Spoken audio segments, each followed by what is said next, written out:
नमस्कार। आज हम एक ऐसे विषय पर बात करने वाले हैं जो थोड़ा गहरा है, शायद कुछ लोगों के लिए डरावना भी। नर्क। हाँ, नर्क का आइडिया काफी मजेदार और जटिल विषय है ये। बिल्कुल। हमारे पास एक लेख है, नर्क, धार्मिक और वैज्ञानिक दृष्टिकोण। तो आज हम इसी के जरिए इस कॉन्सेप्ट को समझने की कोशिश करेंगे। अच्छा। हमारा मकसद है कि नरक की सोच को अलग-अलग नजरियों से देखें। मतलब हिंदू, जैन, बौद्ध धर्म क्या कहते हैं, फिर अब्राहमिक धर्मों में जैसे ईसाई और इस्लाम में क्या विचार हैं। हाँ, जहाँ पैगंबर इब्राहिम से जड़ें जुड़ती हैं। सही कहा। और आखिर में भाई विज्ञान का इस पर क्या टेक है। ठीक है। तो ये देखना काफी दिलचस्प होगा कि कैसे इतने अलग-अलग विचार एक ही सवाल से जुड़ते हैं। चलिए शुरू करते हैं फिर। जरूर। तो सबसे पहले हिंदू धर्म। यहाँ अगर हम देखें तो नरक को एक तरह का अस्थायी ठिकाना माना जाता है। अस्थायी, हाँ। जहाँ पापियों को उनके कर्मों के हिसाब से सजा मिलती है। जैसे गरुड़ पुराण और भगवद गीता में कई तरह के नरकों का जिक्र है। रौराव, कुंभीपाक। हाँ, काफी भयानक वर्णन मिलते हैं उनमें, जैसे कुंभीपाक में खौलते तेल में पकाने की बात। बिल्कुल। लेकिन जो खास बात है वो ये कि ये सजा हमेशा के लिए नहीं है। सही।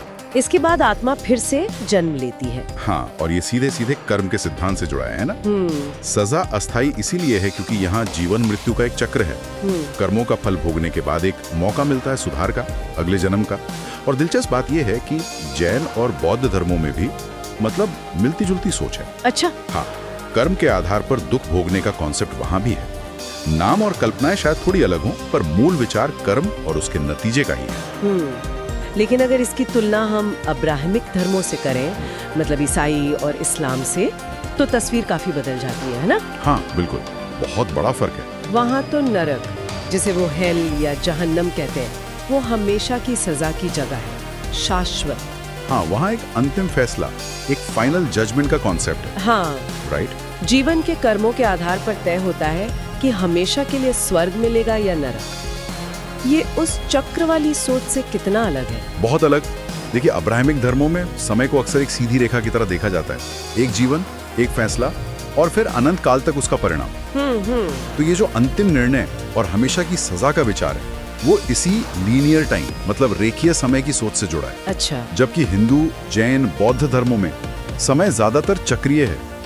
कर्म फल भोगने के बाद भी मुक्ति या बेहतर पुनर्जन्म की गुंजाइश रहती है। ये तो हुई धर्मों की बात। लेकिन आज का जमाना विज्ञान का जमाना है। विज्ञान क्या कहता है इस बारे में?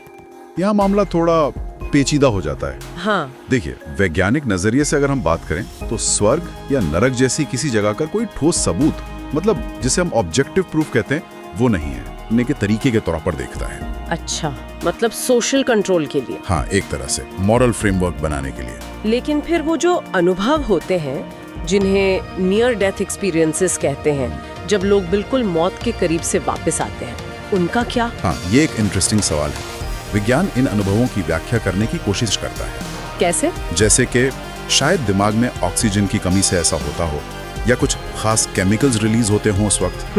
लेकिन ये व्याख्याएं किसी नरक नाम की जगह की पुष्टि नहीं करती।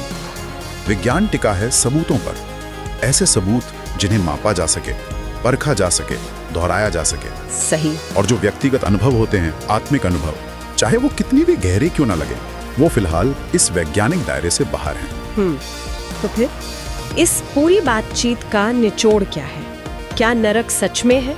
लेख का निष्कर्ष क्या कहता है? लेख का निष्कर्ष काफी दिलचस्प है।